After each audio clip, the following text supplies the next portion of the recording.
Good morning, everybody. I hope your day is well or will get better. Now, on to the G20 and the Masters of the Universe. I'm sure they all collectively had a good time with their escort-loving, cigar-smoking, cognac-sniffing, and drinking pat-on-the-back elites. Now, mind you, these events usually are about networking, whether it's bilaterally, laterally, or straight to the top to incorporate more money, more power, and more influence. And mind you, that's true of most professional careers globally.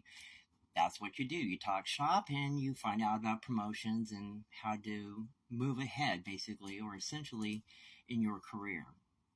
Now, funny that they do this on their private jets, corporate jets, and promote Bitcoin, which take a exorbitant amount of finite resources, which we really don't have right now, or I should say we're running through rather rapidly. Now, they ask people like you and me from other countries not to use their own natural resources when that's all they have to feed themselves or their families. Seems a bit unfair.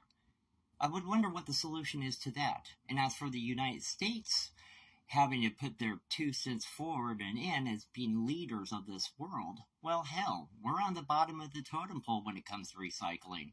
From what I know, we ship off our unrecyclable recyclables to Australia, from Australia to Southeast Asia, and so on and so forth. Hell, just ask Malaysia. A couple of years ago, everybody was sending them their recyclables, which became a catastrophe for them. Now, also with that being said, I'm not understanding why they're going to wait to be active later on down the line as opposed to being proactive now.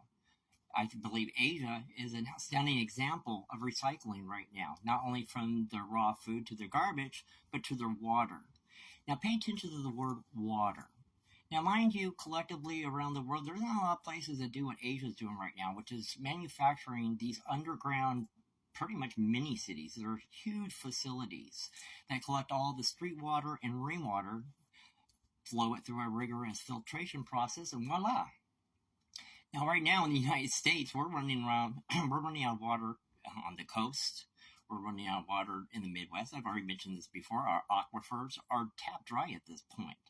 It's only a matter of time until it becomes the Dust Bowl it once was, because we no longer have the ragweed there anymore to hunker it down, which means it would have to be perpetually wet or moist at the very least. And you could put a sweating system in it, but that's not really going to get the cream in the cupcake, now will it?